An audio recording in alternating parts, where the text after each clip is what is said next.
How to check balance in OKX. Hello everyone, this is Sabrina here to help you today. So without any further ado, let's get right into the video.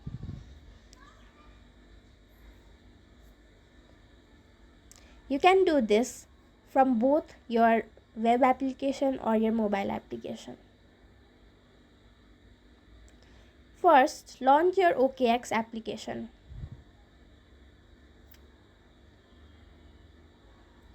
Then go to assets.